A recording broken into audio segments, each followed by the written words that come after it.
Hello friends, welcome back to our channel Abhi Chemistry Tutorial. So இன்னைக்கு வீடியோல நம்ம பார்க்க போறது என்னன்னு பாத்தீங்கன்னா dehydration of alcohols and oxidation reactions of alcohols தான் நம்ம இன்னைக்கு லேர்ன் பண்ண போறோம். Already நம்ம reactions involving cleavage of carbon oxygen bond அந்த டாபிக்ல நம்ம Lucas test for differentiating the primary secondary tertiary alcohols learn பண்ணியிருக்கோம்.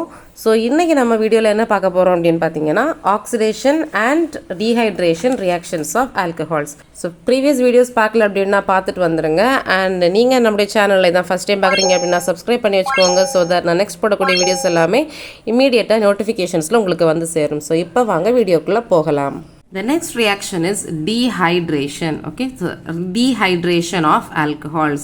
So what is dehydration? Hydration abdina water, hydra abdina water. So hydration abdina addition of water and dehydration abdina removal of water. So removal of water molecule in alcohols. Okay, so alcohols எப்போ dehydration undergo பண்ணும்? When we are adding an acid, a protic acid like concentrated sulfuric acid or concentrated phosphoric acid. The ரெண்டு acid use பண்ணும்போது they both can release H plus ion. So that is said to be protic acid. So alcohols எப்போ dehydration நடக்கும்? Protic acids like concentrated sulfuric acid and concentrated phosphoric acid use பண்ணும்போது நமக்கு என்ன கிடைக்கும்? Dehydration நடக்கும். இல்லைன்னா நம்ம என்ன catalyst யூஸ் பண்ணணும் அப்படின்னு பார்த்தீங்கன்னா anhydrous zinc chloride or alumina. Anhydrous zinc chloride or alumina as the catalyst use பண்ணாலும் இது வந்து water molecule remove பண்ணிக்கும், so that we will get a dehydrated product. So for example, mechanism, general representation எப்படின்னு பார்க்கலாம். So alkyl group last carbonல ஒரு OH group இருக்கும். So இந்த reactionல ஒரு concentrated acid add பண்ணும்போது H plus வந்து release பண்ணுது. heat பண்ணும்போது என்ன கிடைக்குது? The OH group from the last carbon, எந்த கார்பன்ல OH குரூப் இருக்கோ அது OH குரூப்பும் பக்கத்தில் இருக்கக்கூடிய கார்பன்லேருந்து ஒரு ஹைட்ரஜன் ரிமூவ் ஆகிட்டு வாட்டர் மாலிகுல் வெளியில் போயிடும். And we will get an alkene. What is the product we will get on dehydration? We will get an alkene. So alcohol on dehydration in the presence of a concentrated acid or a concentrated protic acid or using catalyst like anhydrous zinc chloride or alumina, we will get an alkene and water will be removed. By using dehydration reaction, primary, secondary, tertiary alcohols வந்து differentiate பண்ண முடியும். அது எப்படி differentiate பண்ணலாம் அப்படின்னா, so the primary alcohols வந்து dehydrate பண்ணும்போது we have to add sulfuric acid and we have to provide a high temperature 443 Kelvin கொடுத்தா மட்டும்தான் அந்த ரியாக்ஷன் நடக்கும். பட் அதே நேரத்தில் secondary and tertiary alcohols use பண்ணோம் அப்படின்னா ஃபாஸ்போரிக் ஆசிட் யூஸ் பண்ணால் போதும். அண்ட் அதுவுமே 100% ஃபாஸ்போரிக் கான்சன்ட்ரேட்டட் ஃபாஸ்போரிக் ஆசிட் இல்லாமல் 85% and for tertiary 20% phosphoric acid. அதே மாதிரி டெம்பரேச்சருமே வந்து கம்மியாக ப்ரொவைட் பண்ணால் போதும். So primary alcohol on dehydration will give an alkene, but the condition different. என்னது? சல்ஃபியூரிக் ஆசிடும் 443 கெல்வினும் ஆட் பண்ணோம். சல்ஃபியூரிக் ஆசிடும் 443 கெல்வினும் கொடுத்தோம் அப்படின்னா தான் நமக்கு அந்த ரியாக்ஷன் நடக்கும். Secondary and tertiary alcohols are dehydrated under mild conditions. So mild கண்டிஷன்ஸ்னால் என்னது? ஃபாஸ்போரிக் ஆசிட் ஆட் பண்ணுறோம் அட் 440 கெல்வின் அப்படின்னா we will get the alkene. அதே மாதிரி டெர்ஷரி ஆல்கஹால்ஸ் அப்படின்னா 358 Kelvin கொடுத்தா போதும் and 20% of phosphoric acid add பண்ணா போதும் we will get an alkene and the water molecule will be removed. So இதை பார்க்கும்போது the relative ease of dehydration of alcohols, அதனுடைய ஆர்டர் எவ்வளவு ஈஸியாக நம்ம வந்து dehydration பண்ணலாம் அப்படிங்கிற ஆர்டர் நம்ம அரேஞ்ச் பண்ணோம் அப்படின்னா, ஸோ டெர்ஷரி வந்து ரொம்பவே easy. So the ease of hydration is very high for tertiary and செகண்டரிக்கு வந்து அதோடைக்கும் கொஞ்சம் டிஃபிகல்ட். ஸோ அதோடைக்கும் கொஞ்சம் அதிகமான டெம்பரேச்சர் கொடுக்கணும். So the secondary alcohol we should give a little more temperature than the tertiary and primaryக்கு வந்து இதை விடைக்கும் கொஞ்சம் ஸ்ட்ராங் கண்டிஷன்ஸ் கொடுத்தா மட்டும்தான் டீஹைட்ரேஷன் நடக்கும்.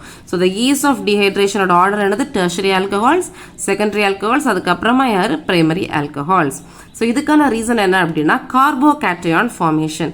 ஸோ அதை நம்ம மெக்கானிசம் வழியாக நம்ம லேர்ன் பண்ணிக்கலாம். So mechanism of dehydration. So first step நம்ம இங்கே எடுத்துருக்கக்கூடிய எக்ஸாம்பிள் என்ன அப்படின்னா 2 கார்பன் இருக்கக்கூடிய ஆல்கஹால். ஸோ எத்தனால் எடுத்திருக்கோம். ஸோ எத்தனாலில் நம்ம எப்படி டீஹைட்ரேஷன் நடக்கு அப்படின்னு பார்க்கலாம். So the formation of protonated alcohol or protonation of the alcohol is the first step. நம்ம யூஸ் பண்ணுறது பார்த்தீங்க அப்படின்னா protic acids like sulfuric acid or phosphoric acid use பண்ணுறோம். ரெண்டுமே வந்து H+ ionsை வந்து ரிலீஸ் பண்ணக்கூடிய எபிலிட்டி உள்ள acids. So first stepல பார்த்தீங்க அப்படின்னா H+ வந்து நமக்கு இந்த இடத்துல அட்டாக் ஆக போகுது. So this is the fast step. In the oxygen is highly electronegative since it is having 2 pairs of lone pairs. So இதில் ஒரு லோன் பேரை இந்த H+க்கு கொடுத்து ஒரு பாண்ட் ஃபார்ம் பண்ணுது ஃபர்ஸ்ட் ஸ்டெப்பில். Oxygen is now electron deficient. அதனால oxygen will gain a positive charge. So நமக்கு ஃபர்ஸ்ட் என்ன கிடைக்குது? Protonation of alcohol. ஸோ இந்த புரோட்டான் இந்த ஆல்கஹாலில் போய் ஆட் ஆகுது and oxygen is getting a positive charge. The step 2 is the formation of carbocation. So the second step is the slow step and this is the rate determining step.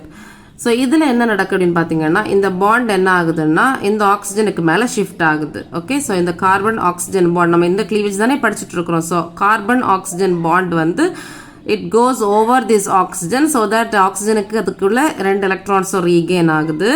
So that this will be removed as a water molecule H2O water molecule remove ஆயிடுச்சு. So இந்த negative ஒரு bond வந்து remove ஆகும்போது கார்பனுக்கு இன்னும் ஒரு bond தேவை. So now it becomes electron deficient and the carbon will gain a positive charge. So this is said to be a carbocation. So carbocation is now formed. So the third step பார்த்தீங்க அப்படின்னா formation of ethene by elimination of a proton. So இதில் இருந்து ஒரு proton release ஆகி நமக்கு என்ன கிடைக்க போகுது? டபுள் பாண்ட் கிரியேட் ஆக போகுது.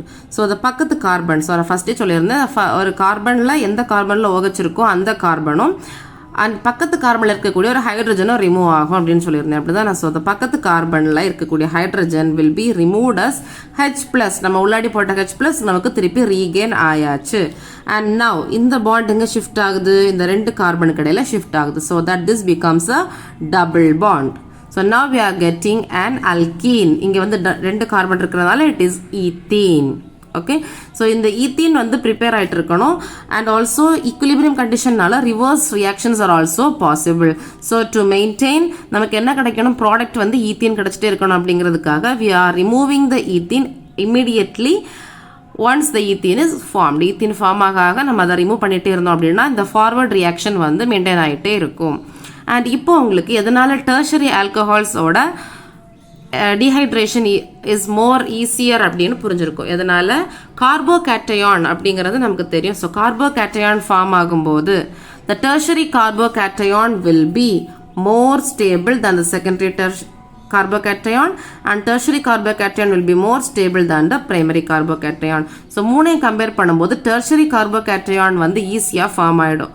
ஸோ அந்த ரியாக்ஷன் நடக்கிறது வந்து ரொம்ப ஈஸி. அதில் ஒரு டீஹைட்ரேஷன் நடக்கிறது ரொம்ப ஈஸி. அதை விடக்கும் கொஞ்சம் டிஃபிகல்ட்டியாக இருக்குது செகண்டரி கார்போகேட்டையான் ஃபார்ம் ஆகிறது. பிரைமரி கார்போகேட்டையான் ஃபார்ம் ஆகிறது ரொம்பவே கஷ்டம். அதனால we are giving strong conditions to obtain the primary carbocation and from primary carbocation அந்த ethene ஃபார்ம் ஆகிறதுக்கு we have to provide strong conditions. And the next reaction பார்த்தீங்க அப்படின்னா oxidation of alcohols. Oxidation அப்படின்னா addition of oxygen or removal of hydrogen. So இந்த கேஸில் it's also known as dehydrogenation. Oxidation or it is also known as dehydrogenation of alcohols. So oxidation நடக்கும்போது 2 முக்கியமான factors வந்து நடக்குது. ஒன்று என்ன அப்படின்னு பார்த்தீங்கன்னா ஆக்சிடேஷன் நடக்கும்போது carbon oxygen double bond create ஆகுது. COH இருக்கு இல்லையா? ஸோ அதில் ஒரு carbon oxygen double bond create ஆகுது and also cleavage of an OH and CH bond. என்னது? OH and CH bond. So for example ஒரு கார்பன் OH அப்படின்னு முடியும். ஸோ இங்கேருந்து ஒரு ஹைட்ரஜனும் இங்கேருந்து ஒரு ஹைட்ரஜனை ரிமூவ் ஆனால் நமக்கு வந்து CO கிடைக்குது. அங்கே ஒரு டபுள் பாண்ட் ஃபார்ம் ஆகுது. ஸோ இப்படி தான் நமக்கு வந்து ஒரு oxidation reaction, removal of hydrogen நடந்துட்டு ஒரு ஆக்சிடேஷன் ரியாக்ஷன் நடக்குது. So for example oxidation of primary alcohol. For oxidation of primary alcohol will give aldehyde. Oxidation அப்படின்னு ரெப்ரசன்ட் பண்ணுறதுக்கு நம்ம இந்த சிம்பிள் யூஸ் பண்ணிக்கலாம். Oxygen within the bracket curved brackets குள்ளாடி O போட்டோம் அப்படின்னா it is oxidation அப்படின்னு meaning வரும். So primary alcohols on oxidation will give aldehydes and in the aldehydes on further oxidation will give carboxylic acid and secondary alcohols on oxidation will give ketone. அதே நேரத்தில் tertiary alcohols on oxidation there is no reaction. First நம்ம primary alcohols ஓட reactions பார்க்கலாம். So primary alcohol for example RCH2OH or may be any alkyl group. CH2 அப்படின்னா primary அப்படின்னு அர்த்தம் அப்படிதானா. So oxidation பண்ணும்போது என்ன கிடைக்குது? aldehyde கிடைக்கும். ஓகேவா? aldehyde or CH double bond O form ஆகுது. And இதை further oxidation பண்ணும்போது addition of oxygen நடக்குது. இந்த இடத்துல ஒரு OH form ஆகுது. carboxylic acid. So primary alcohol on oxidation will give an aldehyde and aldehyde நம்ம further oxidize பண்ணோம் அப்படின்னா it will give a carboxylic acid. அதே நேரத்தில் ஒரு strong oxidizing agent நம்ம யூஸ் பண்ணி நம்ம alcohol oxidize பண்ணோம் அப்படின்னா ஸ்ட்ரெயிட்டா நம்மளுக்கு carboxylic acid கிடைக்கும். So அதான் இங்கே எழுதியிருக்கோம் RCH2OH an alcohol on oxidation, a primary alcohol on oxidation using a strong oxidizing agent like acidic KMnO4. What is acidic KMnO4? Acidic potassium permanganate. Acidic potassium permanganate use பண்ணும்போது it will be directly oxidized to carboxylic acid. So carboxylic acid preparationக்கு இந்த method use பண்ணலாம். So இப்படி நமக்கு டைரக்டா carboxylic acid கிடைக்காம நமக்கு aldehyde ஓட நமக்கு ஸ்டாப் பண்ணணும் அப்படின்னா என்ன reagent யூஸ் பண்ணலாம்? chromic oxide CrO3, chromium trioxide இல்லனா chromic anhydride. So CrO3 use பண்ணோம் அப்படின்னா நம்முடைய oxidation will be stopped at aldehyde position itself. So RCH2OH on oxidation using CrO3 will get an aldehyde. அதே மாதிரி ஒரு better reagent is PCC. இன்னொரு better reagent யாரு? aldehydeல stop பண்றதுக்கு PCC. What is PCC? pyridinium chlorochromate. What is pyridinium chlorochromate? Chromium trioxide. ஒரு complex chromium trioxide with pyridinium and HCl. அதுக்காக தான் நம்ம குளோரோ அப்படிங்கிற வேர்ட் யூஸ் பண்ணியிருக்கோம். பிரிடினியம் அப்படிங்கிறது பிரிடினுக்காக யூஸ் பண்ணியிருக்கோம். குரோமேட் அப்படிங்கிறது குரோமியம் ட்ரைஆக்சைடுக்காக யூஸ் பண்ணியிருக்கோம். ஸோ பிரிடினியம் குளோரோக்ரோமேட்னா என்னது? It is a complex of chromium trioxide CrO3 and pyridine and HCl இதெல்லாம் இருக்கக்கூடிய ஒரு காம்ப்ளெக்ஸ் தான் யாரு? PCC. இதை நம்ம ஆட் பண்ணோம் அப்படின்னாலும் எந்த ஒரு ஆல்கஹால், எந்த ஒரு primary alcohol can be isolated as an aldehyde. Acid ஆகாம ஆல்டிஹைட் பொசிஷன்லேயே ப்ரிவென்ட் பண்ணி நம்ம ஆல்டிஹைட் ப்ரிப்பேர் பண்ண முடியும். Okay, secondary alcohols. Secondary alcohols நம்ம ஆக்சிடைஸ் பண்ணால் we will get ketone. Already பார்த்தோம். ஸோ எக்ஸாம்பிள் என்னது? RCHOH R prime. ஸோ இது ரெண்டு டிஃப்ரெண்ட் ஆல்கில் குரூப்ஸ் இருக்குது. நடுவில் வந்து ஒரு CHOH அப்படின்னா secondary group, secondary alcoholic group. So இங்கே வந்து குரோமியம் ட்ரைஆக்சைடு ஆட் பண்ணும்போது we are getting an ketone. And what about tertiary alcohols? No reaction அப்படின்னு படிச்சோம் அப்படிதான். ஸோ aldehyde ketone, அதாவது எந்த carbonyl compound, the aldehyde ketone and carboxylic acids are said to be carbonyl compounds. Why they are said to be carbonyl compounds? C double bond O இருக்கு அப்படிதானா? C double bond OH இருந்துச்சு அப்படின்னா aldehyde, ரெண்டு பக்கமா alkyl group இருந்துச்சு அப்படின்னா it is a ketone. R C double bond O OH இருந்துச்சு அப்படின்னா என்னது? ஒரு carboxylic acid. So these three are said to be carbonyl compounds.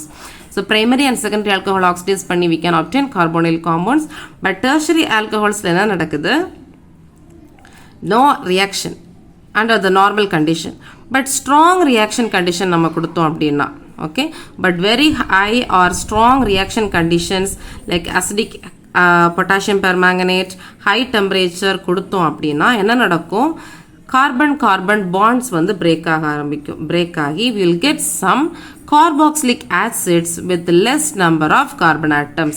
இப்போ நமக்கு பிரைமரியில செகண்டரியில எத்தனை கார்பன் ஆட்டம்ஸ் இருக்கோ அதே கார்பன் ஆட்டம்ஸ்ல நமக்கு வந்து aldehyde group, keto group, carboxylic acid group form ஆகும். பட் டெர்ஷரி ஆல்கஹால்ஸ்ல ஸ்ட்ராங் கண்டிஷன் கொடுத்தோம் அப்படின்னா அசிடிக் KMnO4 யூஸ் பண்ணி ஹை டெம்பரேச்சர் அப்ளை பண்ணி ப்ரெஷர் அப்ளை பண்ணி ரியாக்ஷனை கொண்டு வந்தோம் அப்படின்னா we will get some carboxylic acids. ஆனா அது எப்படி இருக்கும்? It will contain less number of carbon atoms.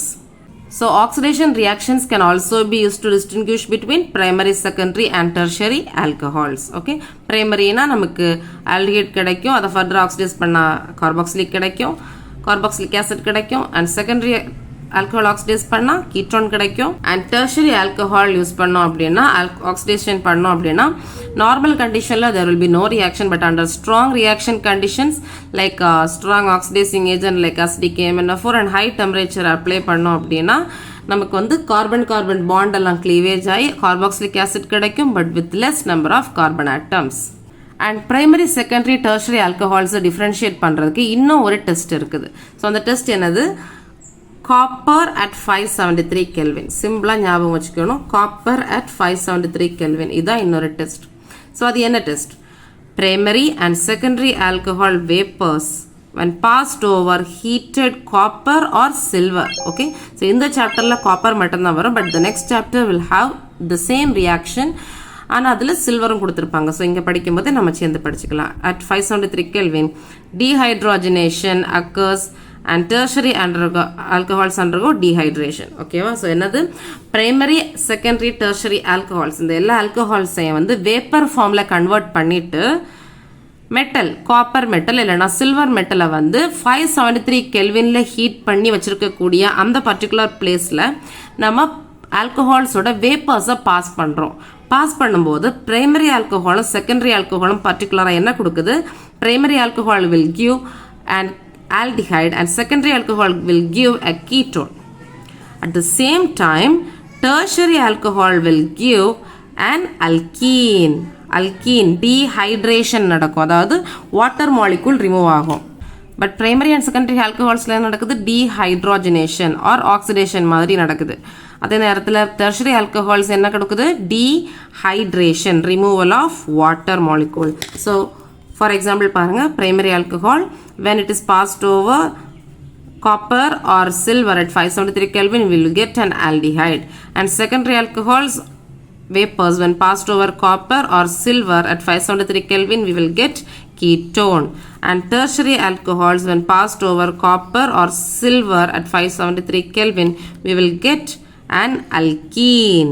Okay, so alkene கிடைக்குது ஒரு OH குரூப்பும் பக்கத்து கார்பன்ல இருந்து ஒரு ஹைட்ரஜன் ரிமூவ் ஆகும்போது ஒரு டபுள் பாண்ட் நமக்கு கிடைக்குது. So these are the reactions by which we can differentiate primary, secondary and tertiary alcohols. Video உங்களுக்கு யூஸ்ஃபுல்லாக இருந்திருக்கும் அப்படின்னு நினைக்கிறேன். ஸோ வீடியோ பிடிச்சிருந்தா லைக் பண்ணுங்கள், உங்கள் ஃப்ரெண்ட்ஸ்க்கு ஷேர் பண்ணுங்கள் அண்ட் மறக்காமல் நம்முடைய சேனலுக்கு சப்ஸ்கிரைப் பண்ணி வச்சுக்கோங்க. அண்ட் இதே மாதிரி இன்னும் நிறைய வீடியோஸ் நம்ம சேனலில் வரும். ஸோ சப்ஸ்கிரைப் பண்ணி பெல் பட்டனை கிளிக் பண்ணி வச்சுக்கோங்க ஸோ தட் நெக்ஸ்ட் வீடியோ போடும்போது it will reach you immediately as the notifications. So see you all in the next video. Until then, bye. Thank you. Take care.